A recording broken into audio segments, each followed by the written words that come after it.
mental y espiritual. ¿Es normal que la fe se vea afectada cuando uno pasa una crisis mental? Totalmente. Me explico. Cuando una persona experimenta ansiedad, ¿qué es la ansiedad?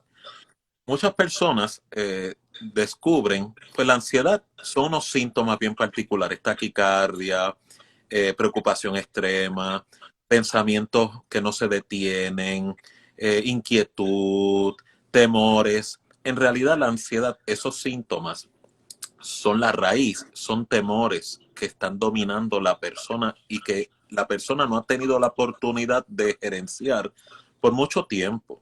Entonces, cuando una persona cae en una crisis de ansiedad, como ataque de pánico, ataque de ansiedad, no es sorpresa que su capacidad espiritual se debilite. ¿Por qué? Porque el miedo es el sentimiento, la emoción dominante durante ese episodio. Entonces, no es sorpresa que la persona entre en desesperación. O sea, en otras palabras, sabe lo que Dios puede hacer, sabe lo que Dios le ha prometido, pero como emocionalmente está arrestado por la ansiedad, esa capacidad de creer o de confiar se colapsa. Si la persona no se da la oportunidad de entender que la ansiedad opera de esa manera, va a comenzar a juzgarse como mal creyente, como que es débil, como que no tiene fe, y entonces lo que hace es sepultarse mucho más en la crisis de salud mental. Y entonces lo que es importante que la gente sepa es que aunque usted sea una persona espiritual o ame a Dios, no está exento de sufrir crisis de salud emocional o salud mental. Inclusive la Biblia evidencia estos episodios. El caso más clásico es el de Elías, cuando huyó por escapar, ¿verdad?, de la muerte ante la amenaza de Jezabel que lo iba a decapitar. Dice que huyendo de ella, entró en esta crisis que hoy conocemos como una depresión clínica, que es Wow. una condición de salud mental bastante delicada. Y tenía todos los síntomas. Se quería morir, se sentía un fracaso, decía, Señor, quítame la vida, no soy mejor que mis padres. No quería comer, se echó a dormir. Y dice que la Biblia, que en Primera de Reyes, que Dios no lo juzgó, Dios no lo criticó, Dios no lo condenó, sino todo lo contrario. Dios cuidó de él mientras él superaba ese episodio.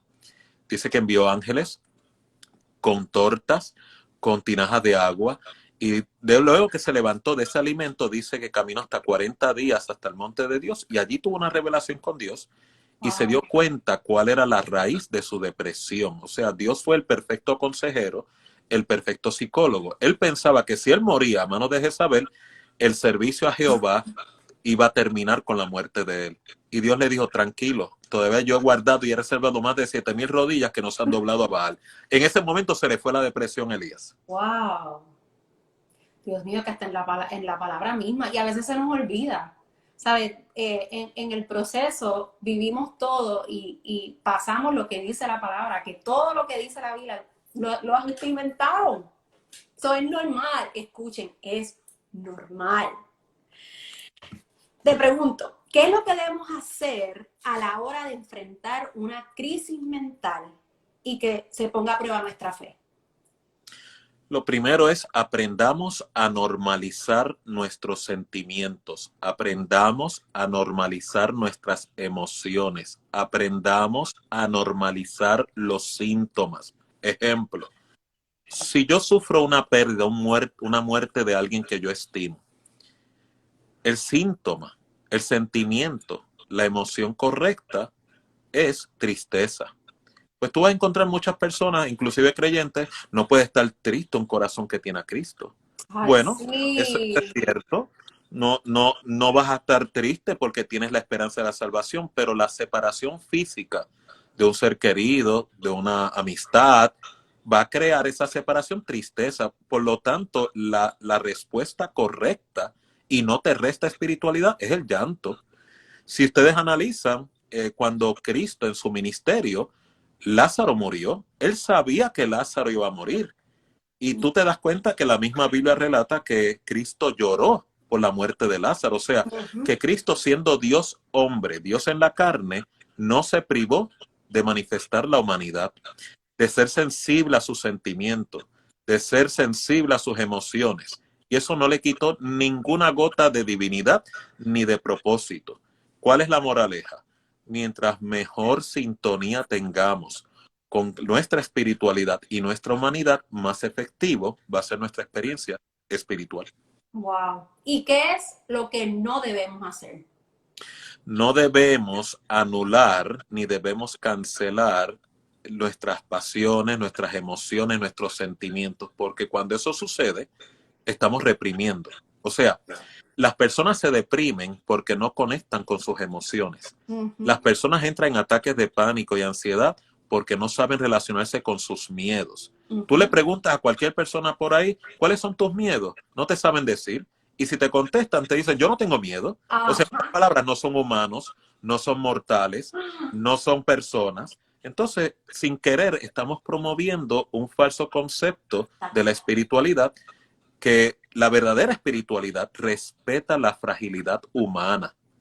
La falsa espiritualidad te proyecta como un superhombre, una supermujer. Estas son las personas que sufren más en sus experiencias espirituales. Wow, Dios mío. Yo digo que si nos dieran más conocimiento y educarnos de todas estas etapas, sería menos difícil pasar un proceso, menos difícil. Porque es Sería como más que, llevadero. ah, Sería más llevadero. sería más llevadero porque es fuerte cuando tú estás en una crisis mental que te está controlando todo, que te está controlando tus emociones, más algo nuevo. So que eso empeora también, ¿verdad? Correcto. Precisamente, si yo tengo miedos o ansiedad que me está dominando, me está controlando, y yo no reconozco esa dimensión de mi fragilidad humana, exacerbo los síntomas, la prognosis es más negativa. O sea, cuando digo prognosis es el pronóstico de posible recuperación.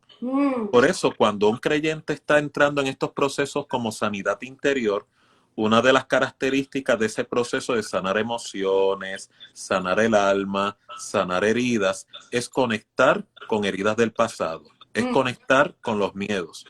Eso es lo que va a permitir que yo pueda cerrar heridas y mi estilo relacional cambie.